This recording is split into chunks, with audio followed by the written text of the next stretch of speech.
Hello, I'm Alan Weil, Editor-in-Chief of Health Affairs. Welcome to our event today on financial integration for Medicare and Medicaid, necessary but not sufficient. We have an excellent program for you. I'm sure we're going to engage you well over the next 90 minutes. I want to start with a few opening comments, and then we'll turn to the robust discussion that I know is ahead of us. First of all, just from a practical perspective, we are going to have three panelists who will make some comments. I will then engage them in a conversation. There is an opportunity if you're watching live to submit questions. You can use the Q&A tab at the bottom, and I'll do my best to integrate those into the conversation. It helps if they are relatively brief, and if you send them in during the conversation, not at the very end. We really do like to include audience questions in our discussion, and so I'd encourage you to use the Q&A tab to do that. Second of all, this briefing is part of a series with support from Arnold Ventures. We've had a large number of publications in Health Affairs Forefront on the topic of Medicare and Medicaid integration as part of our series supported by Arnold Ventures, and this briefing ties into that. So if you're interested in this topic, which I assume you are if you're here, you can find a lot more on our Health Affairs Forefront about this. Let me just set the stage a little bit substantively and politically, and then I'll move into our panel.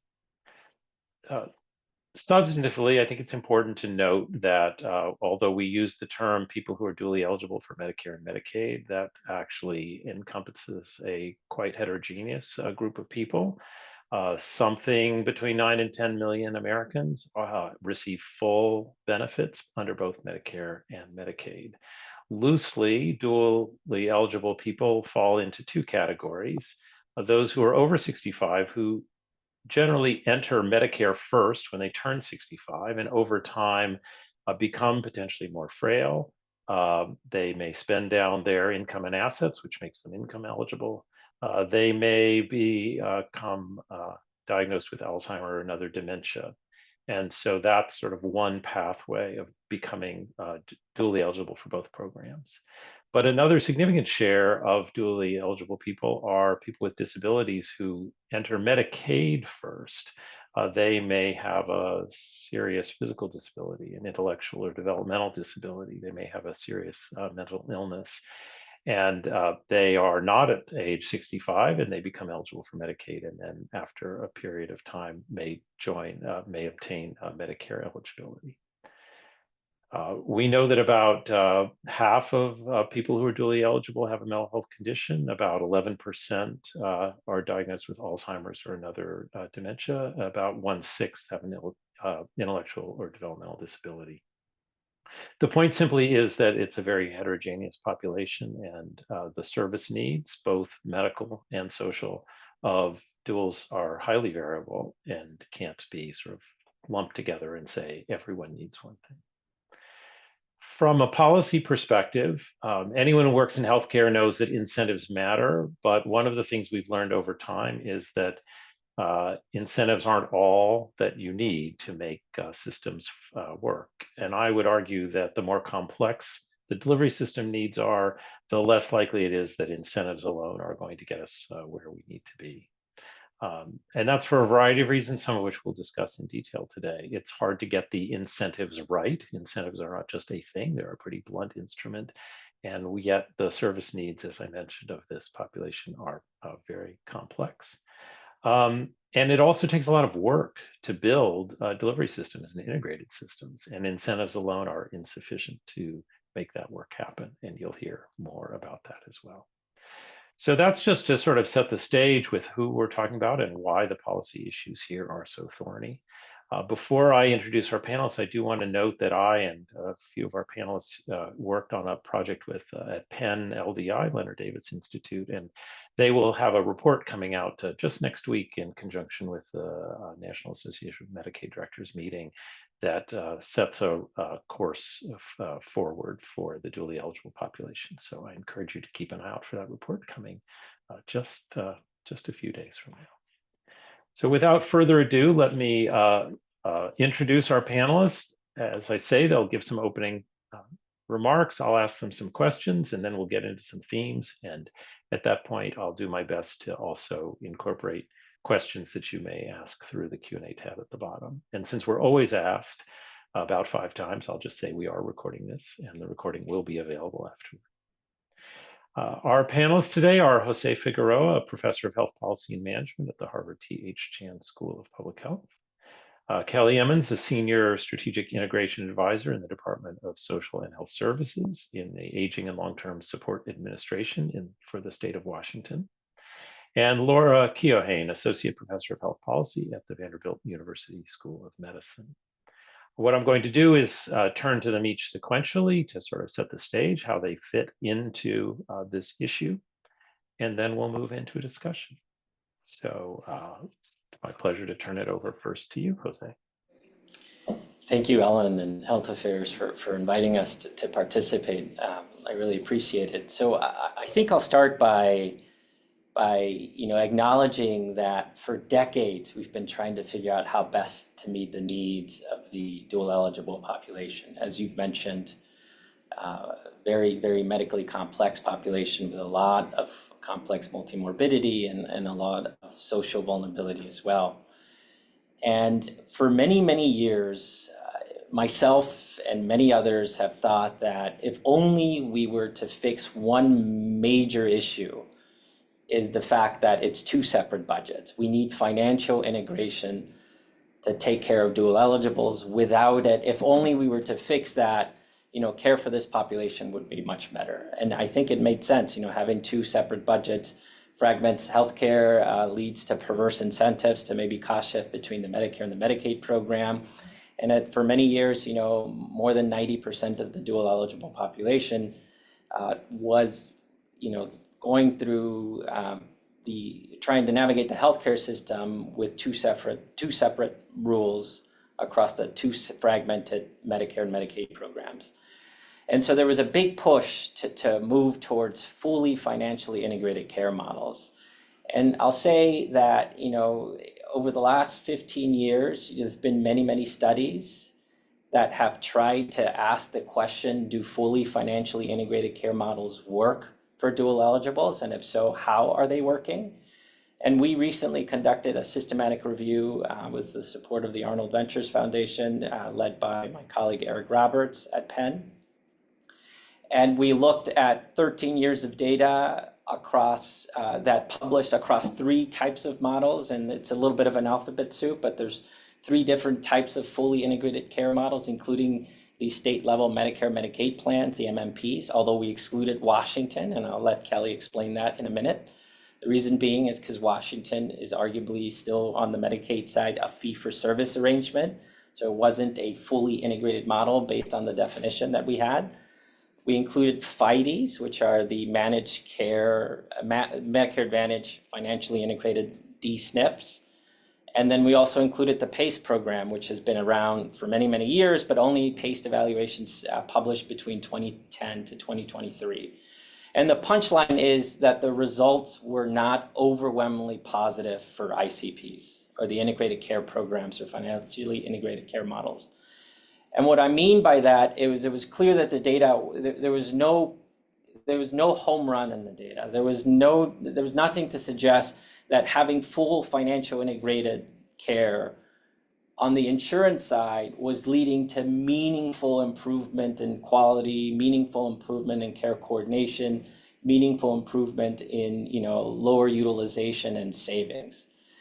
The data, if you were to take a step back and summarize it, said that that we were more likely to keep people out of nursing homes, long-term nursing home stays. We're a little bit more likely to provide outpatient care services and also home-based community care services. And so these programs are a little bit more likely to keep people living at home, which is a good thing. A lot of dual eligible people want to be at home with family and friends and not institutionalized. But when it comes to reducing hospitalizations, reducing readmissions, reducing ED visits, and saving money, we did not see that. The data was mixed to inconclusive. And in fact, for some of the MMPs, it looked like we were spending more than the counterfactual. And so it wasn't, it was not, at least we weren't reassured that if we keep only doing financial integration without taking care of the healthcare integration side as well, we're not going to move the needle on improving quality of care for dual eligible populations. And so the last thing I'll say is there's a difference between integrating on the insurance side versus integrated care on the healthcare provider side. Just because you have one payer that is responsible for paying bills does not necessarily mean that the dual eligible individual with the diabetes, with the heart failure, with the dementia or the serious mental illness will have integrated care that between primary care, outpatient specialty care, and if they needed hospital or post-acute care. It does not solve integration in that problem, and that is something that I think is a major reason why we're not seeing a lot of improvement under financially integrated care models, because the incentives in those models do not directly lead to coordinated care on the healthcare system or the healthcare delivery side. Well, I know we're going to talk more about that, but that's a great way to kick us off, or maybe a frustratingly important way to kick us off. Kelly, you were called out as the exception here. I'm going to ask you not just to introduce yourself, but to explain a little bit about Washington's approach. One of the challenges in an event like this is that states vary significantly in their approaches, and we could have 10 different states, and that would be everything we would have time to talk about. But you have a unique situation in Washington. A lot of folks are looking at you. Can you tell us a little bit about it? Yeah, thanks. First, I think I'll start off by saying, like, I love the idea of integration. And I wish it was as easy as aligning incentives under a single payer. I think in reality, at least what we've experienced in our state, is doing that is much more difficult than it seems. Even within a single payer, you have silos. You have Medicare folks that do Medicare. You have Medicaid folks that do Medicaid. And improving the delivery of and coordination of care at the individual level is really complicated relationship work. So whether it's about building relationships with dual eligible beneficiaries so that they can trust you enough to serve them, or whether it's about teaching people to navigate different payer sources and who to call to figure something out if things get stuck. So I know, Alan, you wanted me to talk about Washington's model, so I think I'll start a little bit with our landscape. So as Jose said, we have, so in Medicaid, we have a managed care model with physical and behavioral health. We have a fee-for-service long-term care delivery system. And then on the Medicare side, for the longest time, we were primarily fee-for-service, and now we're shifting, our state has been shifting more to Medicare Advantage. And so as we move forward in this work, Washington has been leveraging our 10 years of experience with our managed fee-for-service demo, and the outcomes that we've had based on our targeted, in-person, highly person-centered health homes care coordination model. And we're not only doing that, we're not only continuing that in the fee-for-service delivery system, but we're using that model to improve integration and care in our SNP model as well, special needs plan model as well. And a little bit more about health homes. So health homes is a care coordination model that really can work across delivery systems. It's rooted in behavior change and built on relationships at the community level. Essentially, the state or plans, as we've shifted, contracts with the local entity who manages care coordinators across the continuum of care. We really seek to align people with the system of care that they're most connected to. I think another key here is a lot of time within the health homes model is spent educating We're educating care coordinators how to navigate not only their relationships with beneficiaries, but how to navigate the two different systems of care. Because only if you have well-educated care coordinators can they actually help people navigate across these really complicated systems of care. So I think, our goal here is to expand what we know, what we've learned, and that this education and focus on the ways that people navigate across the systems or get stuck across the systems is really critical to our integration strategy.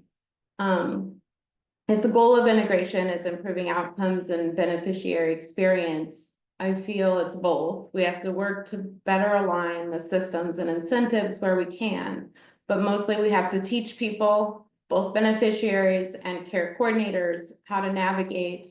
And I think also don't focus too much on any one system. We're trying to make sure that we're not leaving anybody behind by looking both at those in the fee-for-service system while also trying to improve our SNP model. Just one more comment I will make, and then I'll pass it off to Laura. As we've shifted from a primarily fee-for-service delivery system on Medicare in Washington to a Medicare Advantage, we've really needed to broaden our approach. And that means we needed to ask questions about from the people who actually access the services.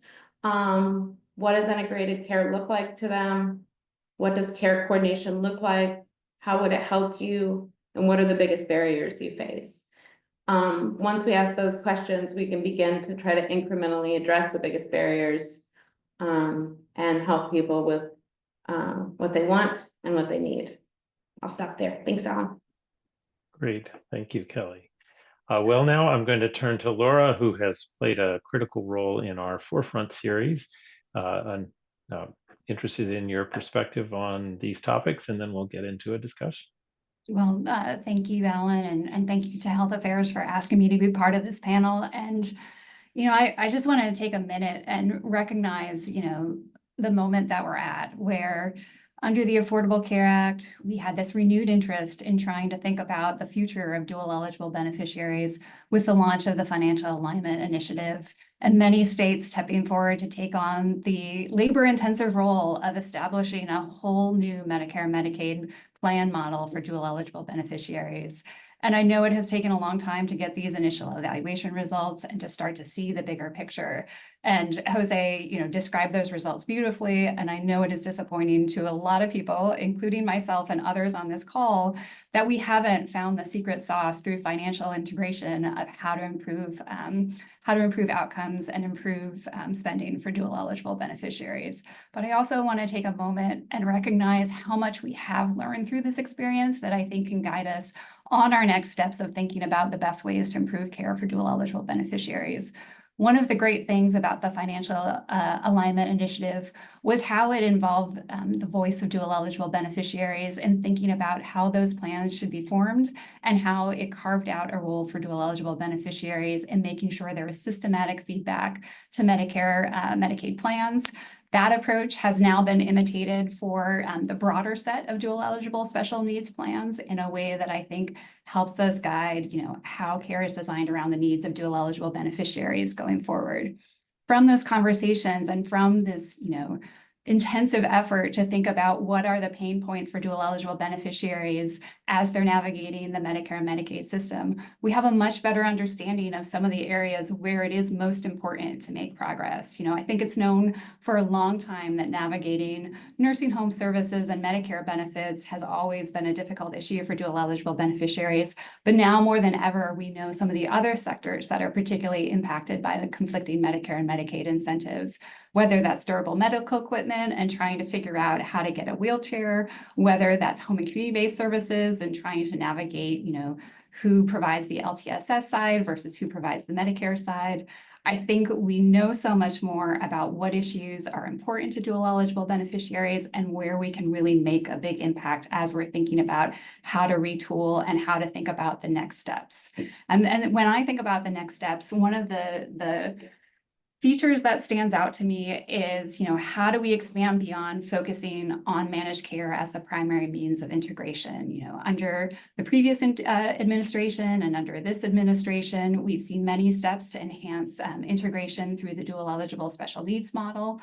And I think there's opportunities to continue doing that. I think there are also opportunities to think about how do we address the concerns of the states like Washington and the other states across the United States that are using Medicaid in a limited way, Medicaid managed care in a limited way for things like long-term services and supports. And how do we think about giving those states the flexibility to meet integration in small steps and integrating along the way? So I look forward to that being part of the conversation today. Great. Well, thank you all for opening us up with so many important topics. I'm just going to try to go through a few of them in a little bit more detail than you were able to cover in the opening. Jose, I want to start with you. You drew in your clinician's perspective, and I wonder if you could just go a little deeper with me in terms of what you observe in a clinical setting with respect to any of these dimensions. And it may be the answer is that you don't just observe any of it, and that would be interesting in and of itself.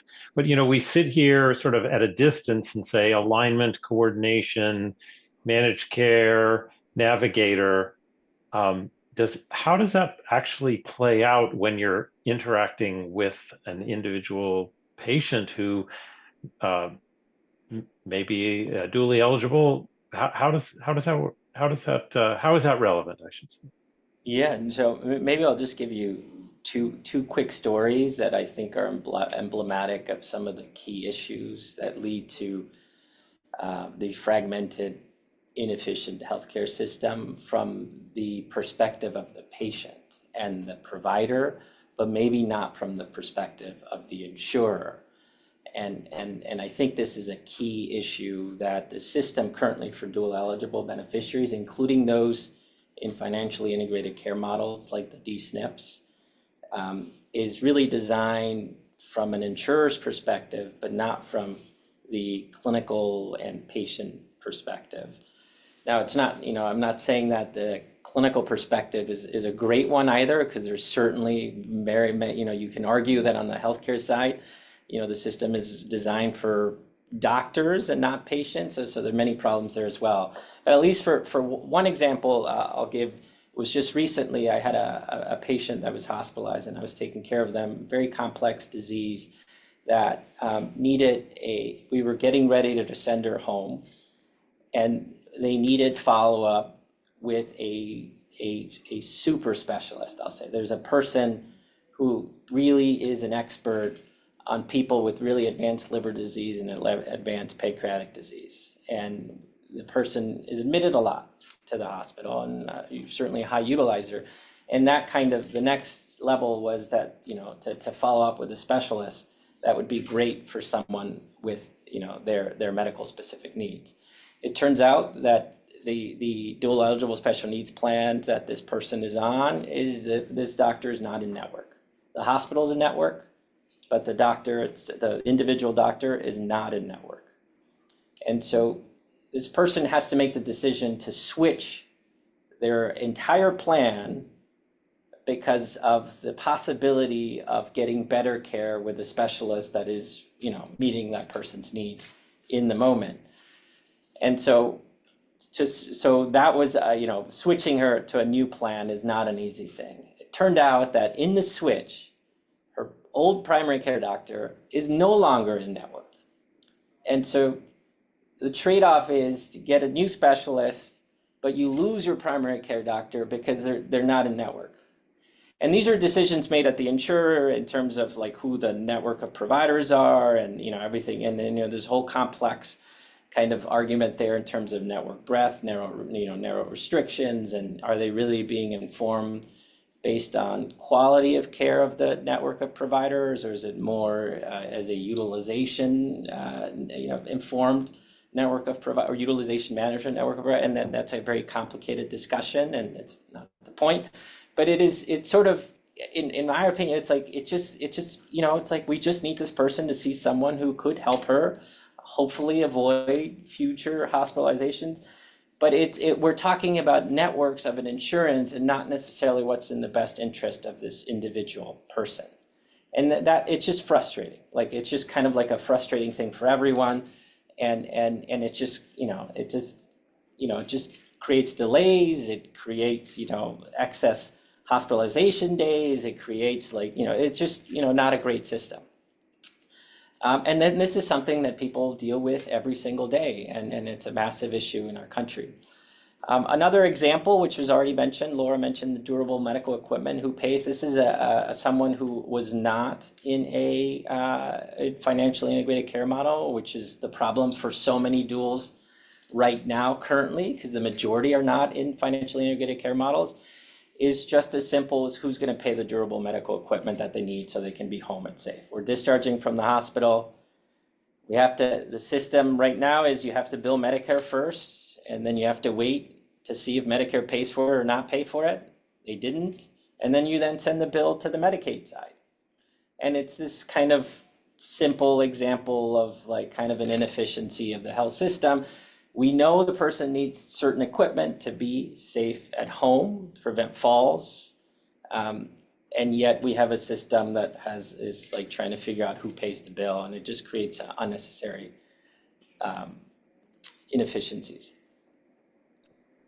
Well, I appreciate you giving us those examples. The first one is really hard to listen to, but it is a reminder, I think, of an issue that I'll come back to later, unless you all want to follow it up now, which maybe you probably do, which is, when we talk about integration, the question is who's doing the integration. And if the integrator, if you will, is a managed care plan, you have to ask, what are the tools managed care plans use to be successful in the marketplace? And one of the tools, a major tool, is network design. And what you're noting here is that when you make the decision to use managed care plans as the integrator, comes along with that decision the dimensions of managed care that can be barriers to care. I'm not saying there aren't other dimensions that may be facilitators to care, but there are also ones that are barriers. So I don't know if anyone wants to take that up directly, or I'll move to another question, but Kelly, looks like you have I'm something. gonna add something quickly on that, because I think it's a really important point. And in Washington, we're actually trying to address some of that. We have network standards within our dual special needs contract that require alignment between their Medicaid network and their Medicare network, because it is such a pain point for people, not only if they're already dually eligible trying to navigate the network, but if you're transitioning from Medicaid, which 61% of the people in Washington are Medicaid before they're Medicare eligible, before they're dually eligible.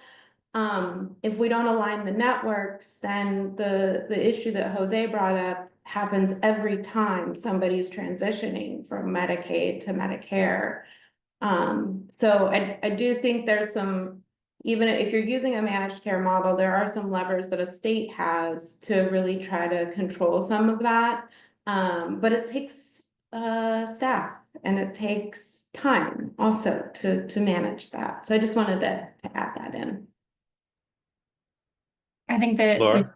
the 2 cents I would add to this conversation is, we are living in a Medicare system now where most Medicare enrollees, dual or not dual, are enrolled in a Medicare Advantage managed care plan. And, I like to think about integration not just across Medicare and Medicaid, but also, as we're talking about the dual eligible population, integration across the Medicare program, whether it's people who are transitioning from being Medicare only to being dual eligible.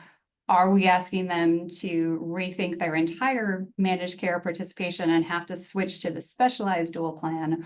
Or are we things we can learn about what goes well in specialized dual plans that we also could require of the Medicare Advantage program more broadly, especially as the Medicare Advantage program, keeps growing, and especially keeps growing among lower income populations who may eventually need dual eligibility?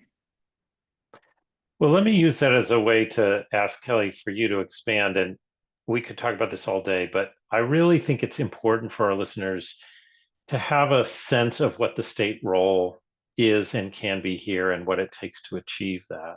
we put a lot of emphasis in our policies. And when we did the financial alignment, it was, at the state level the decision was made. But we also now we have expectations, requirements that Medicare, MA plans have arrangements and contracts with states. That all just sort of sounds like it happens, but what does it really mean to build that infrastructure?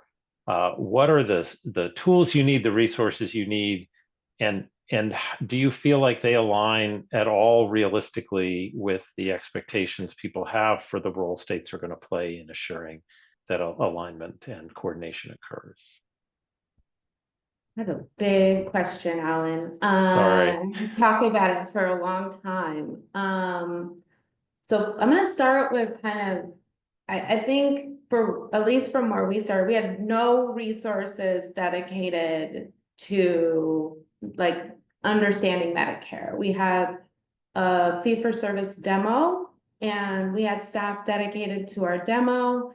And our model is really around like educating and forming care coordinators on how to navigate, not understanding the inner workings of like a plan and how to manage a plan, right? And so as we started to see things shift, we knew we had to do something different, but there's no staff and there's no money to do that.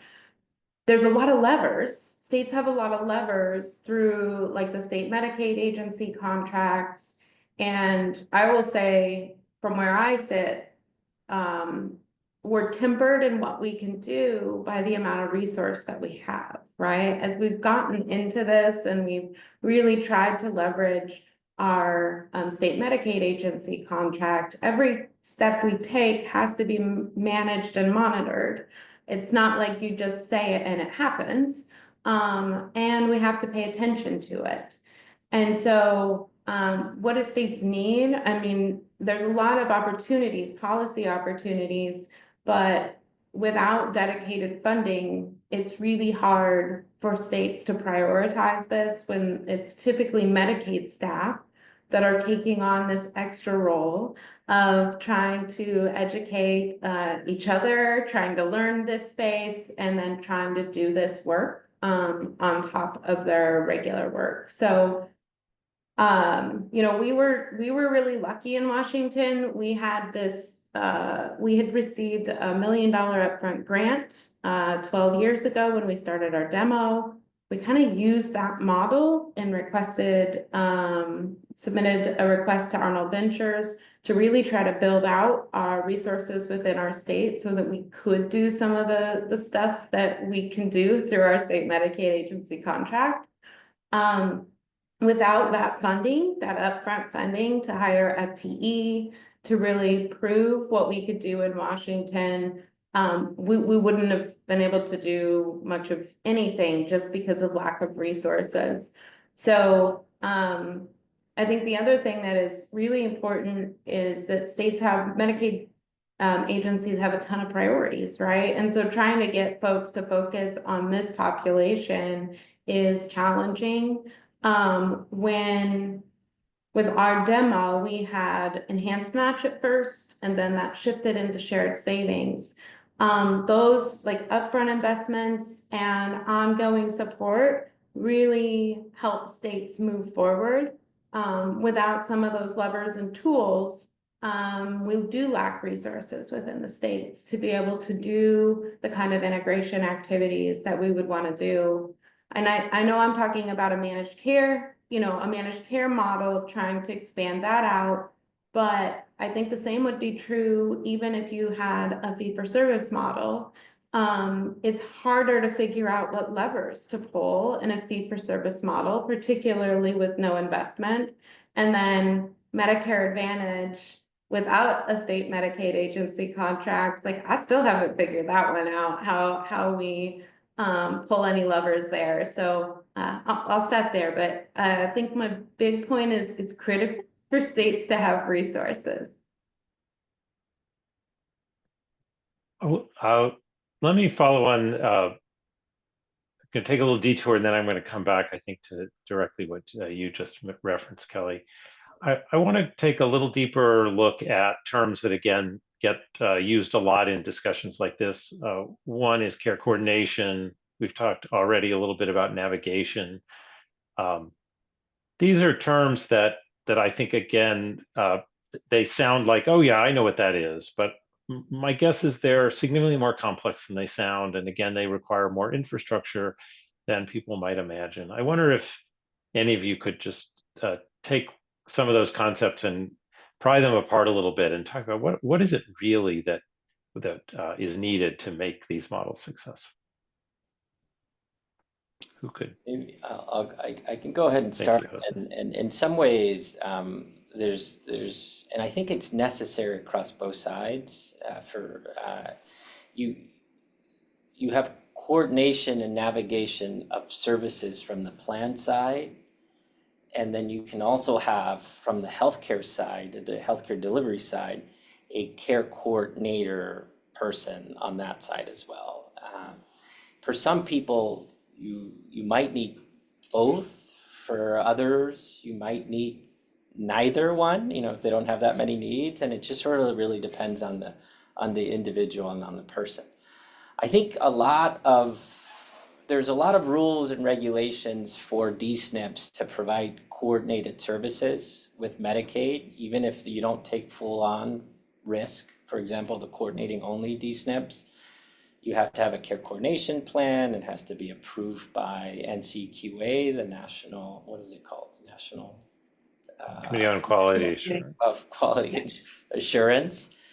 And you have to basically have a plan about, what the needs of the individual are and, how those needs are going to be met.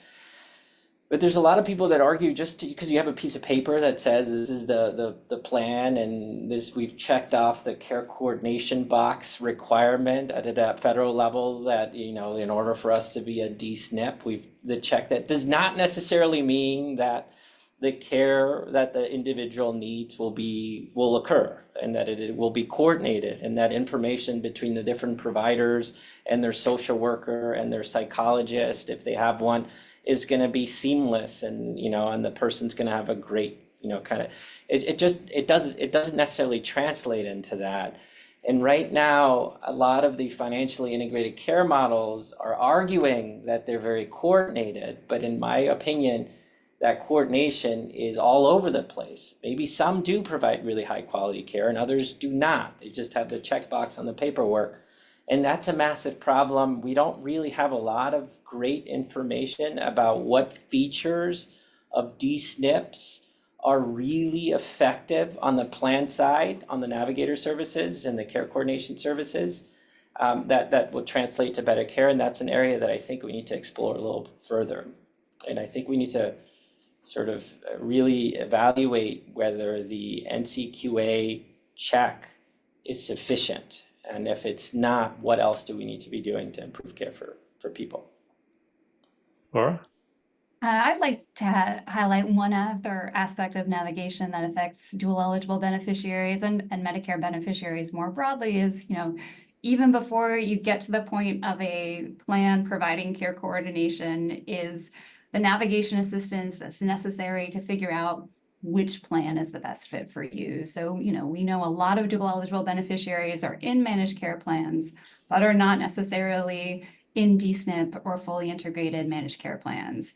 And that might be because they have made very rational decisions that it's better to be in a non-integrated plan that has their primary care physician, their specialist in network, versus a more integrated plan that might, as Jose was describing earlier, might not have their physicians in network. And I think just getting to the point where you can look at the wide array of Medicare, Part D, Medicare Advantage, DSNP, non-DSNP, institutional special needs plans, because those are playing more of a role for nursing home patients, as we look at this wide array and, alphabet soup of choices facing dual eligible beneficiaries, having navigators who can help them pick the plan that is best for them in a neutral sort of way is really important. I think right now insurance agents fill that role by default. And there's been concerns raised about whether agents are, responsive to different set of financial incentives and getting commissions from plans. There's also the excellent SHIP program, which is a, state level or organized, largely volunteer service that provides counseling to older adults through senior centers and online and everything about that. And the name of the authors is escaping me, but there was actually a great piece published in Health Affairs Scholar not long ago about how the SHIP program, is having difficulties, providing enough training for their volunteers about how to navigate these different dual eligible options. So, as we create these specialized programs for dual eligible beneficiaries, they only work if people can navigate their way to the specialized program first. And that is a logistical challenge in the first place to, provide the navigation sources in a non-biased way that get people into these programs. Ooh, I have a lot to say on this topic, but I won't because Laura, I think I think I you really should, like Kelly. I think you should. Well, I think I can connect it both to you and Jose's points because like we tried to work with our SHIP really closely, and I think the points you made are well taken. They're underfunded often, and they also, what we learned, didn't understand the value of integrated models. So we had to teach that. And so if the state isn't able to talk and the SHIP isn't well educated or doesn't have the resource internally, there's not a lot of places where you find access to this information in a way that makes sense for that specific state. So I think it's gotta be a partnership between the state and the SHIP, understanding the options that are available and helping move that forward. I think Medicare Plan Finder is another huge challenge. You don't see integrated models first. You get this like word soup of everything, and then you have to try to navigate it. So I think you're spot on, Laura, that's the first place where it becomes super overwhelming for somebody to try to navigate. And then to Jose's point, we do review, so there's a document that goes along with the state Medicaid agency contract called the Model of Care that each plan has to have. In our state, we've actually come up with a process to review that document. The level of detail is not at a level that you can really tell what is happening and what care coordination looks like. I know there are some levers that we could address there, but the point I wanted to make is that there's the model of care, and then we also conducted a client survey to try to understand what individual people knew about care coordination. We worked with our SHIPs in our state. We worked with a group of beneficiaries in our state to really try to hone our questions in. And what we learned, we asked folks across Medicare Advantage, fee-for-service, and special needs plans. People didn't know they had access to care coordination. They didn't exactly know what care coordination was or what it was supposed to look like. But when people had access to care coordination, 90% of them said it was beneficial. And so I think for me, what I've learned over the last year of working with the plans is that we assume a level of understanding across Medicare and Medicaid because they're special needs plans. And I've learned firsthand that knowledge doesn't exist. And we have to like learn it together and teach it together. And so to actually make care coordination work, people have to know how to access care across the systems. So I think I'll end it on that note. I want to bring in a few topics that have come up in the question, but before I do that, I do want to turn, Jose, to you. You've published in our journal about Medicare Advantage plans that draw a lot of these enrollees, but maybe don't have the infrastructure you would need. I wonder if just you could comment a little bit both on what you learned, but also on what you think some of the dynamics are that lead to that. Yeah, and I think it speaks to the issue that was brought up recently. I think, as you know, 55% of the Medicare beneficiaries are now in Medicare Advantage, and increasingly, duals also in Medicare Advantage. And there are many reasons why Medicare Advantage wants to enroll duals. Number one is you get paid more to take care of them. Number two, which is the concern of, there was a group of Medicare Advantage plans that were aggressively enrolling duals, and they were acting, talking, and walking as if they were integrated, as if they were a D-SNP, and their materials read as if they were integrated with Medicaid, but they were in fact not. They were just regular conventional MA plans. They were called look-alike, or they are called look-alike plans. And some of these plans, 90%, 95% of their beneficiaries are dual eligibles, but it was just a regular MA plan. And then they were basically designing their plan to have really high costs to sign up for it. And so only duals would sign up for it because Medicaid pays those really high costs. And so that's why you ended up with mostly full or duals that had Medicaid to help with cost sharing. And we've done some work saying that the quality of care of these plans are compared to fully integrated plans was signals were worse. There was higher rates of readmissions, higher rates of hospitalizations, higher rates of low value services. This is work that's kind of in the works, but I'll just say it now. And it is concerning. So Medicare and MedPAC were concerned enough, and they came in and put in a regulation that says, from now on, if you're a regular MA plan that is aggressively enrolling duals, we will no longer contract you. We will terminate your contract. They drew a line in the sand saying if 80% or more of your enrollees were duals, you're a look-alike plan. You should either convert to a full D-SNP or get out of the market. And so the big question is, what is happening? Is it working? The regulation went into place recently, and early signals is, unfortunately, it's not working. And the reason being is because there's a lot of ways to circumvent the rule. I think we showed in a health affairs paper, one quick way is it's very easy to drop under 80%. 80% is an arbitrary number. If you're 79% duals, you don't get affected. You can keep business as usual. So that's one. Other one is, the contract can merge with another, the plan can merge with another plan within the same contract, and all of a sudden from one day to the next, if you merge, the threshold drops under 80%. So that is another possibility. Or you can convert to any number of other special needs plans, like a C-SNP. A C-SNP is not financially integrated, and you can convert to a C-SNP, or at least transition year. So there's a lot of ways to circumvent this rule, and it is really concerning. And I think in general, the biggest concern, in my opinion, is as the Medicare Advantage market, and this is an opinion, and I'm sure there's some MA plan lovers on the call, they're having to increasingly compete with each other.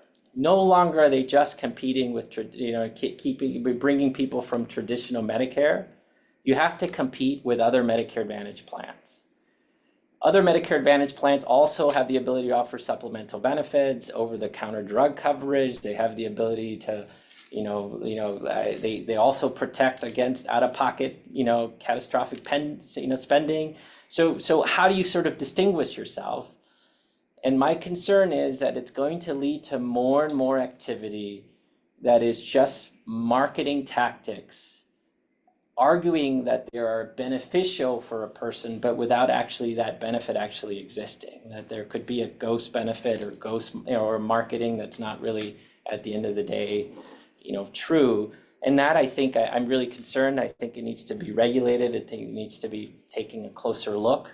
A big question is, to what extent is it going to be regulated under the incoming administration? Sorry, Alan, I did have to allude to that at least, just because historically Medicare Advantage regulation is not as aggressive under Democratic leadership as it is under Republican leadership. And so it'll be interesting to watch that play out. I think you said it the opposite of the way you meant it, but I. What did I say? You said MA regulation is lighter under Democratic administrations. It's more aggressive under Democratic administration. I just want to make sure you got to make your point the way you meant it. Thank you for correcting me. Yeah. So I've gotten some really interesting comments and questions. I do want to bring them into the discussion. And then this has been great. I really want to focus on policy and solutions because you all have mentioned lots of challenges, but we're going to really move into that space. But let me just try to pull these. I'm going to, sorry, this is going to be a little unstructured, but let me just first of all say that there's a comment from someone who is a SHIP counselor who noted that it is in a coordination only state, the care coordinators in the DSNPs are not really effective. There are problems of plans not matching providers, and that the provider networks are changing. You don't know if those short-term or long-term changes. And so, and also noting that people do turn to commercial brokers, and that's another source of information that has its own biases. I also got a comment. Well, I got many comments, but let me ask a direct question that was posed that I certainly don't know the answer to. Maybe one of you does. They ask, under the new Medicare Part B health-related social needs services, are SNPs required to cover cost sharing for these services? Do any of you know the answer to that question? I do not. Laura? I have to say that I don't know the details of this particular service, but I do know the broad rules, which is that, Medicare Advantage plans have to cover the same set of services that traditional Medicare Part B covers. So if traditional Medicare Part B covers it, then SNP plans and others are required to cover it. If the person, and we can get into the weedy acronyms here, if the person is a qualified Medicare beneficiary, a QIMBY, then they are not charged cost sharing for those services. The state Medicaid program would have to pick up the cost sharing. The SNP could set cost sharing, but it would be the state's liability, not the dual eligible beneficiaries. Great, thank you. There's a comment / question, and one of the things I love about it is it has more acronyms, so many acronyms in it. I had to even read it slowly, but it is a reminder of how acronym filled our field is. This is someone who notes that they are I'm going to spell out as many of them as I can.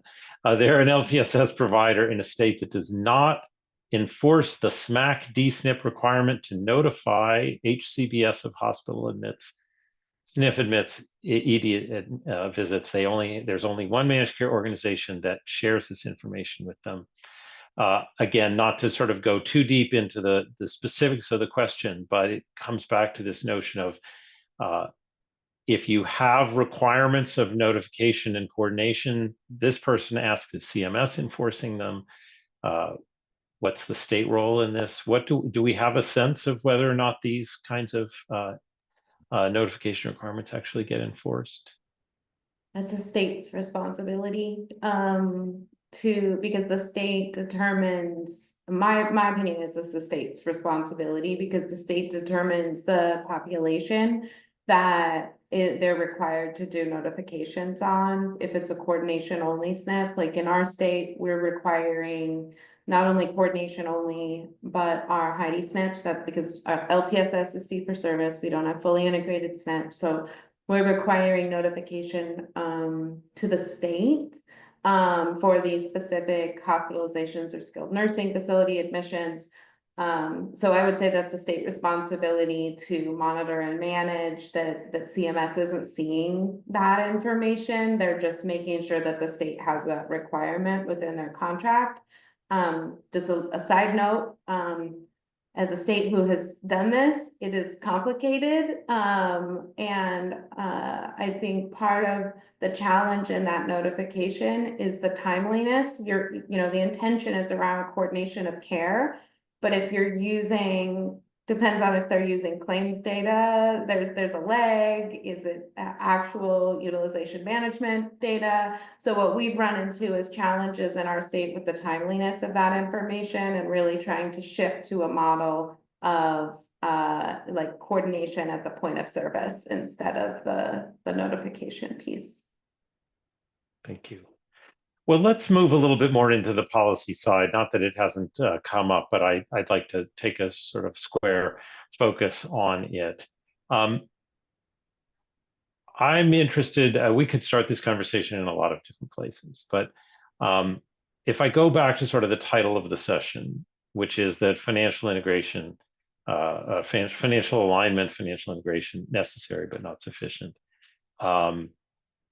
It to me raises the question of what are the policy levers beyond financial integration that are most likely to yield an environment where people have access to and actually end up enrolling in plans that are designed to be integrated and coordinated, and then in actuality are integrated and coordinated so they get the care that they need.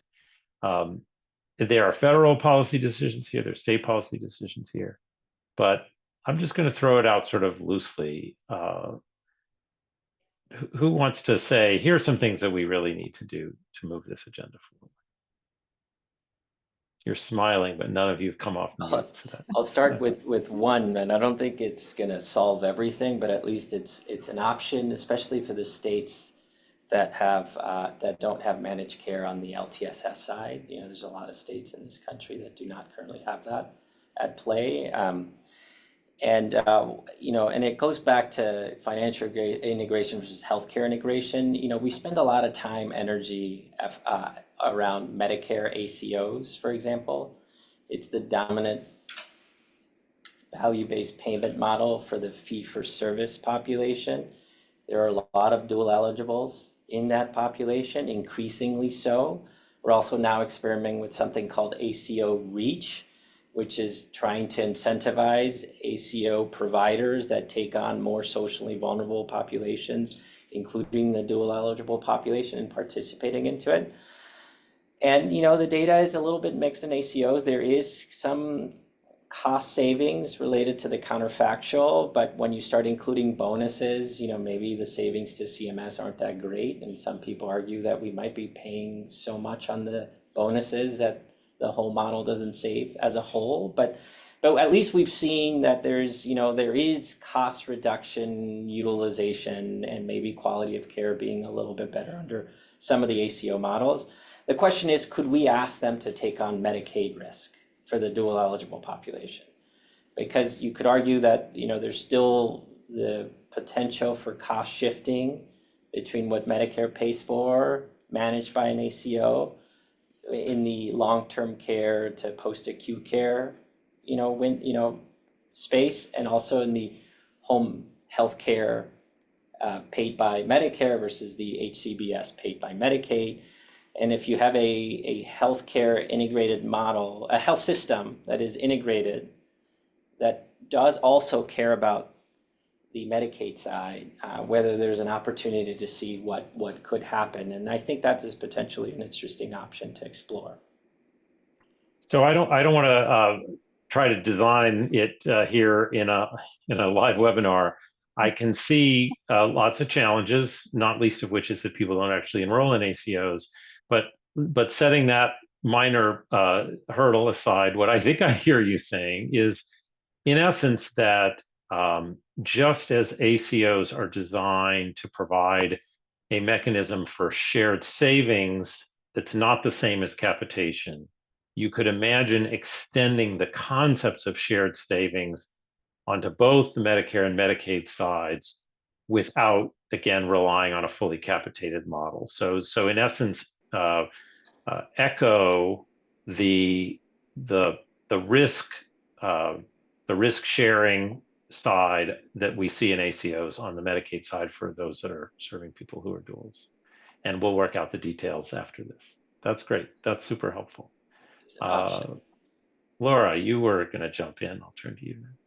So I will echo something that Kelly said earlier about having state resources to do this type of work. And in general, when the federal government has been willing to offer, whether it's an enhanced FMAP rate for specific services, we've seen states largely be responsible to saying, okay, if you're guaranteeing me that you will pick up a large share of this bill, we will pour more money into things like home and community-based services. And so if we think that this has value for CMS and Medicare and Medicaid as a whole, then, especially as states are trying to launch integration efforts, it may not be enough to just, ask them to figure out a shared savings plan off the bat, because that involves a fair amount of risk to the state Medicaid agencies, on top of the fact that we're asking them to do a lot of labor-intensive work to establish the integrated program in the first place. And we've had different standards. So for example, for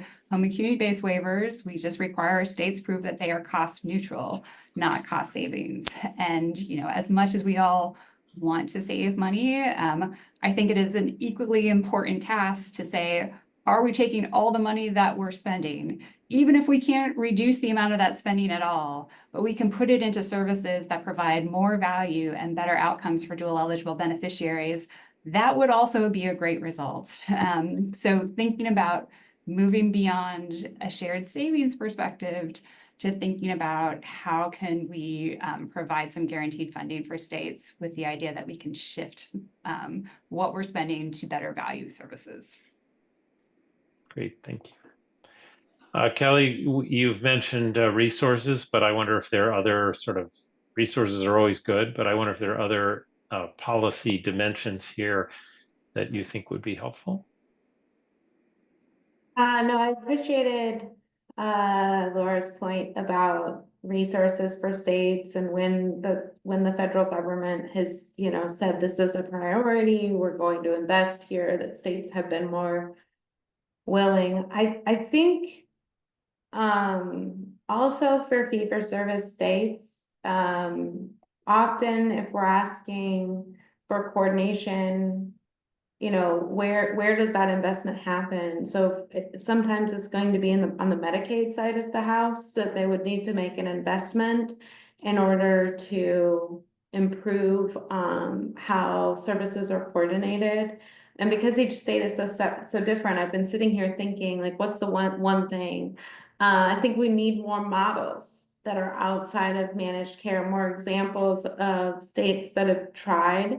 For me, a lot of it comes down to care coordination, but that's because that's been my experience, right? Is that when I talk to people, they're struggling to navigate the systems that are 2 or 3 different systems of care. But I think, again, that investment comes on the Medicaid side when there is no funding for it elsewhere. And then, in our experience in Washington, I'm going to go back to the shared savings model, and I know that might be difficult off the bat, but when you are making investments and the goal is to improve care, and the assumption is that you're reducing utilization, the utilization will be in medical care, which will then be attributed to the Medicare side of the house, which becomes a really challenging conversation for states. So, I mean, if I would love to see more investment in like resources to navigate how to coordinate, like, here fee-for-service states, here are some things some simple things that you could do to help duals in your state navigate, focus here, here, and here. I think number one, understanding where duals are at in a state is really, really critical. That has been eye-opening to folks in our state when we started down this path of trying to, figure out where to focus our attention, was really understanding where those duals are served, and then what levers are available in that delivery system. So that's there. Shared savings. Yeah, so I really appreciate you focusing here.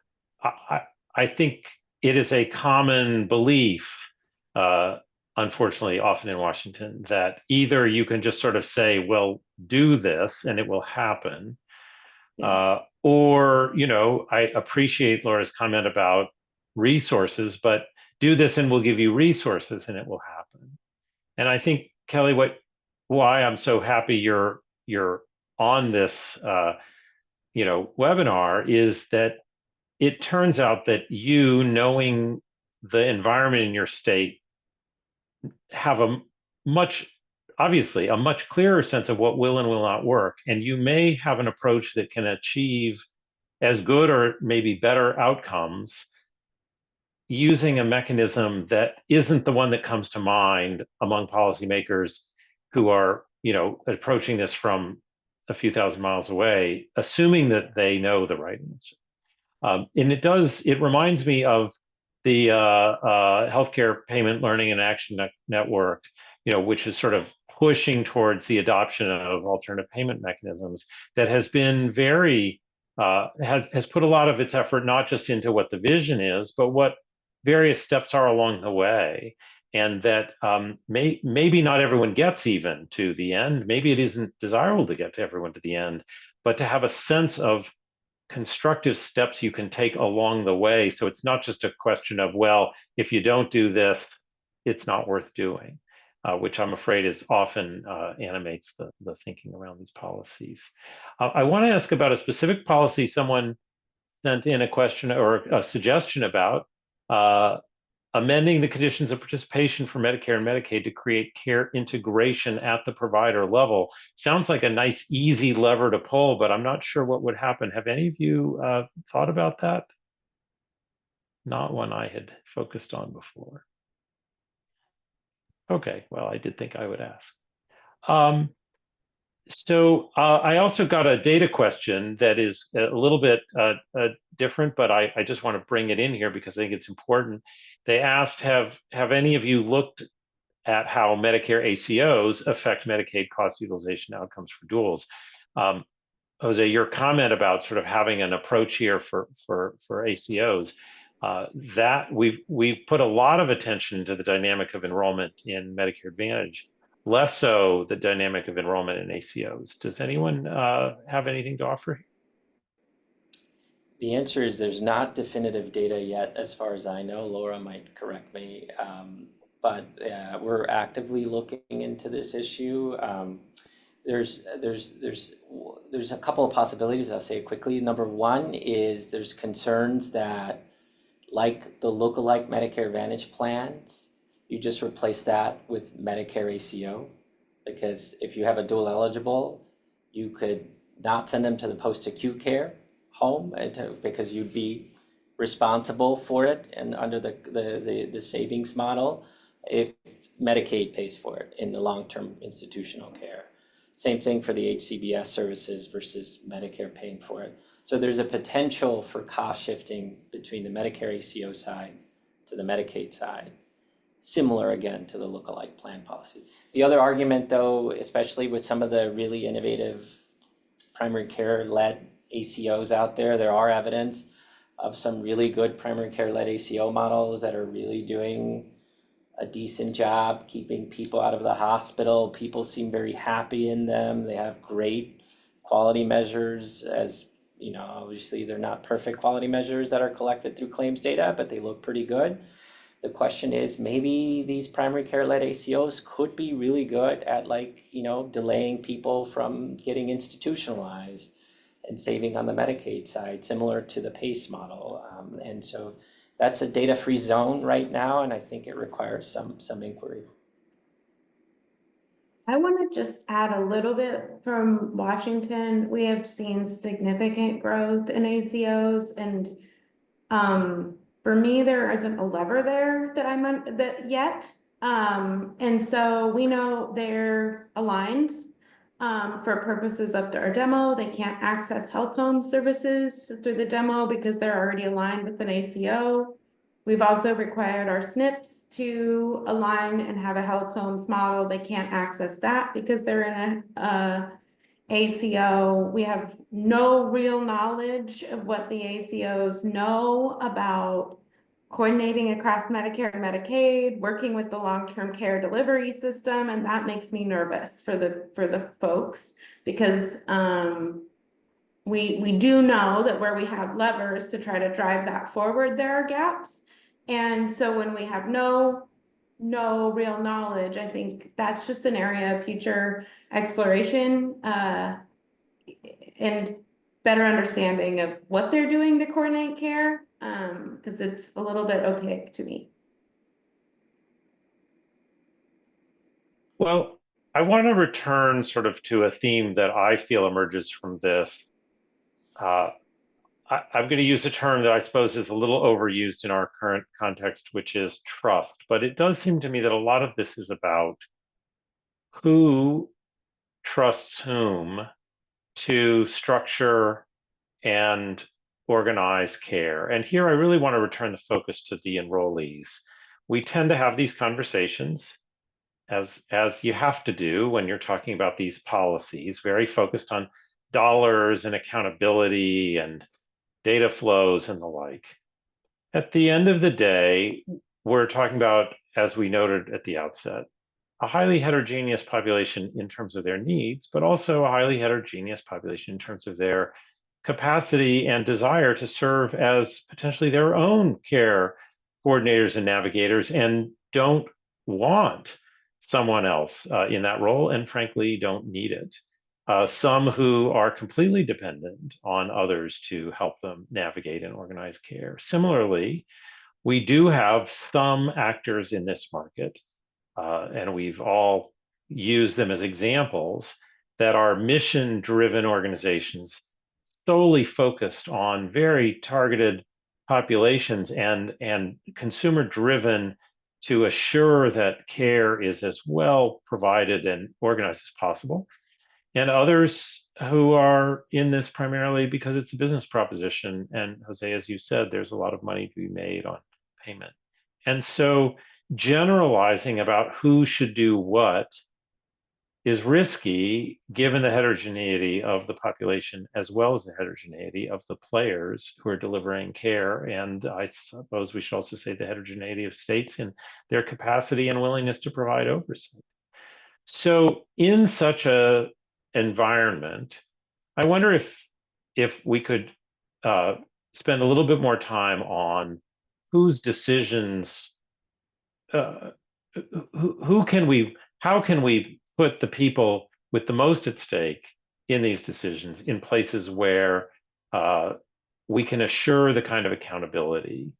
This has to do with information flows, choice. We discussed somewhat earlier. Laura, you mentioned people having the information they need to even enroll in a plan that will meet their needs.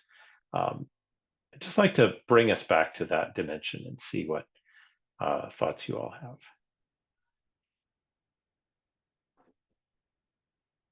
Come on, I know you've all thought about this a lot. Laura. I mean, we only have, what, 15 minutes left to, to figure out this issue.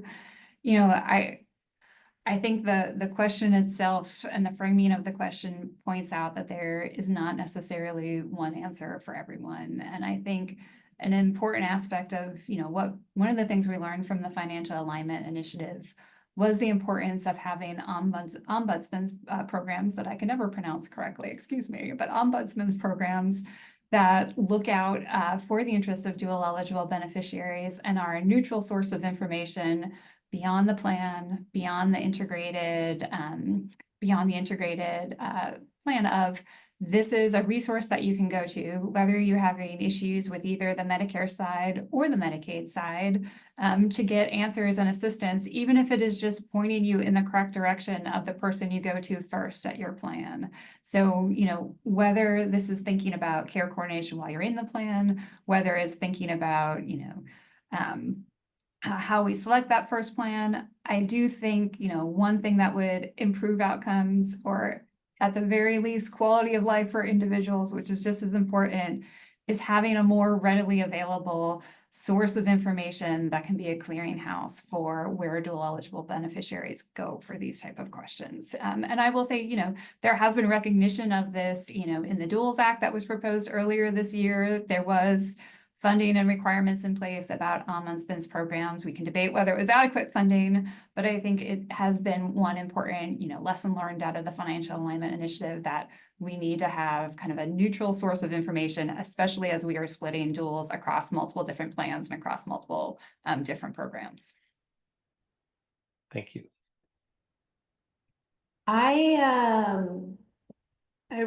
So Justice and Aging just released the principles of integration. And I really aligned with a lot of what they were saying in the briefing about including beneficiaries' voice in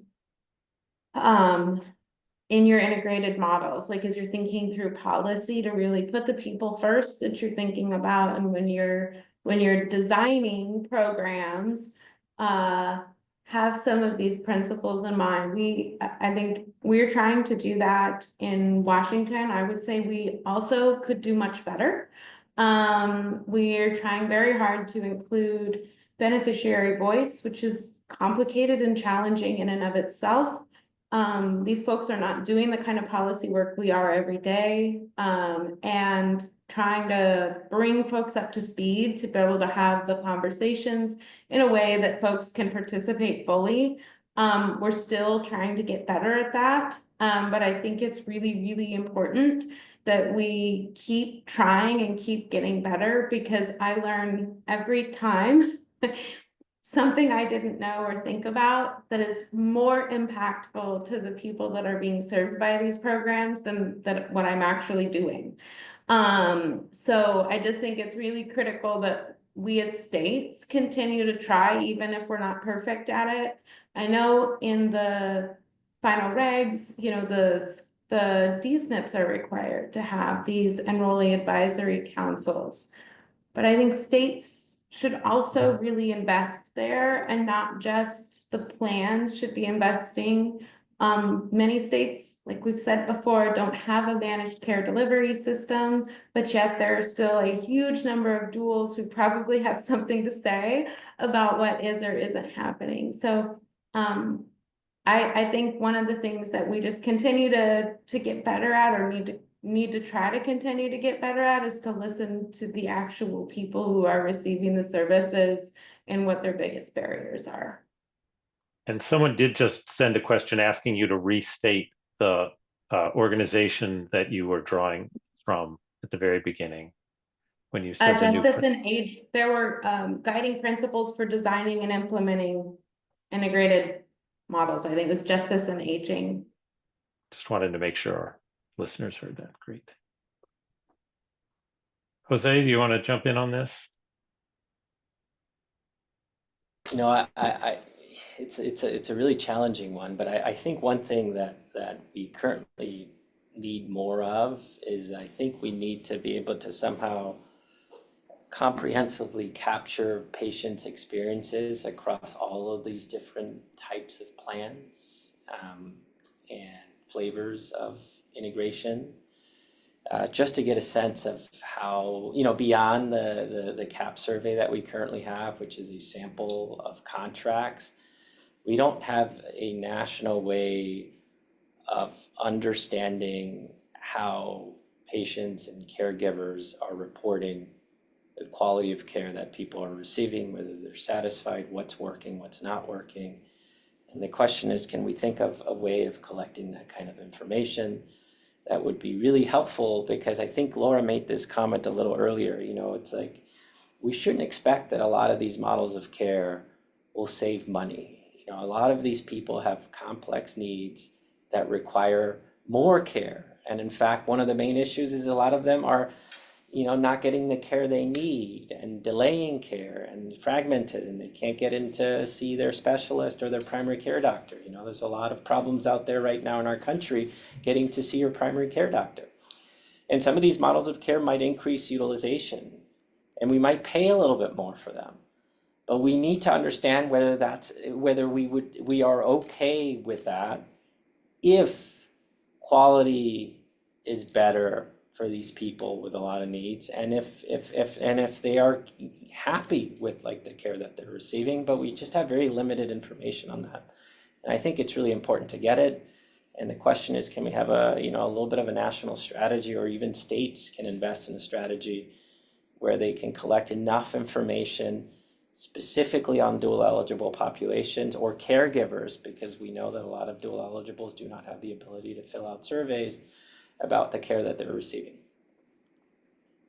Yeah, I'm glad both you and Laura raised this notion of the assumption that coordination integration will reduce cost. When we're talking about a population that is largely underserved, not overserved, there is a very substantial chance that if we do better by them, we will not save money. And yet, the premise of so many of the initiatives offered and the history of waivers and financial alignment were we're going to begin with the assumption that better care will be cheaper. And there are certainly dimensions where it may be, but there are also dimensions where it may not be. And if we start with that as a necessary outcome, I think we really constrain our ability to move forward. Well, as we come to a close, I'm going to ask you each a last question, or I'm going to ask one question of all of you, and then we'll close out our session. Jose, you did mention we did just have this election a couple of days ago. You made reference to the general approach to Medicare Advantage by the two parties, but if we look at the topic of people who are dually eligible for Medicare and Medicaid, I've never seen that as a partisan issue. These are the most vulnerable folks among us, the highest cost patients within both programs, the need for efficiencies, and the social belief that we should do the best we can for folks in need. It doesn't is not a partisan matter. And so as we go into an era where, agendas are going to be set, I do wonder if each of you could offer a last thought on what you would say to the new leadership, if they could take a step here to improve care for people who are eligible for both programs. What would you suggest they do? I think you've all hinted at it, but I'm now going to call the question, ask you to put your marker down in one place. Who wants to go first? I'll go first. Mine's not going to be new. I would really love to see dedicated support for states to invest in integration strategies. I think there's been a lot of momentum at the federal level. I think if we're going to continue at the state level to have momentum, we will need that support. And also, I would probably tag in there, some dedicated space around shared savings models for future investment in this population. Nothing new. But very important. I'll just add that I think I was reassured by bipartisan senator, support and activity. Laura mentioned the Duals Act on truly trying to reform care for dual eligibles. One of the big challenges is that there is no one magic program for them, and I think we just need more and more activity to sort of figure out, types of models that might work for certain dual eligible beneficiaries, and my hope is that kind of energy continues among Congress to try to really reform care, because some of these changes are not easy to implement unless there is a statutory law forcing states and the federal government to do things. That could be both good and bad. Maybe Kelly can speak about some of the bad when states are forced to do something, but it is, I think, something that I'll keep looking out for. Great. Laura, to you. I think other area of increasingly growing bipartisan support is the idea of addressing overpayments to Medicare Advantage plans. And, I think one of the concerns that has been raised about addressing those overpayments is the potential negative impact on the large number of low-income and dual-eligible beneficiaries who are served by these plans and might be getting supplemental benefits that are funded in part by those overpayments. And I would just, encourage the next administration and the next congressional leaders to take into account that, we should be holding Medicare Advantage plans accountable for the money that they are providing, and that we should be expecting better outcomes and expecting a higher level of quality and expecting higher quality of life if we are, continuing to overpay Medicare Advantage plans this much. And even if we aren't overpaying them, we should still expect that. So you can, that can be a goal regardless of your view, but I really appreciate that. Well, thank you, Jose, Kelly, Laura. Really excellent conversation. So happy to have been able to engage with you. I want to thank the audience. You put some terrific questions in that helped facilitate the discussion. Certainly want to thank Arnold Ventures for the support of the series in Health Affairs Forefront and the event itself. For our audience, I do just want to let you know of some upcoming events that we have at Health Affairs. On November 20th at 11 o'clock Eastern, we will have our senior editor, Kathleen Haddad, hosting a journal club event with John Boblis of Miami University on financial stability and funding challenges relating to nursing homes. This is an insider event, which is exclusive to those who become insiders. If you're not one, we encourage you to join, and you can use the code HAInsider10 for $10 off an insider membership at Health Affairs. On Wednesday, December 4th at 1 o'clock Eastern, we'll have a briefing on the uses of price transparency data. That is actually part of another series supported by Arnold Ventures on provider prices. All of these and more information you can get at our website, healthaffairs.org. And as I noted at the outset, this event today has been recorded. Within just a few days, we will post it, and you should feel free to share. So again, with final thanks to my panelists for important and insightful conversation. Please keep your eye out for additional content on this critical subject. And with that, we are adjourned.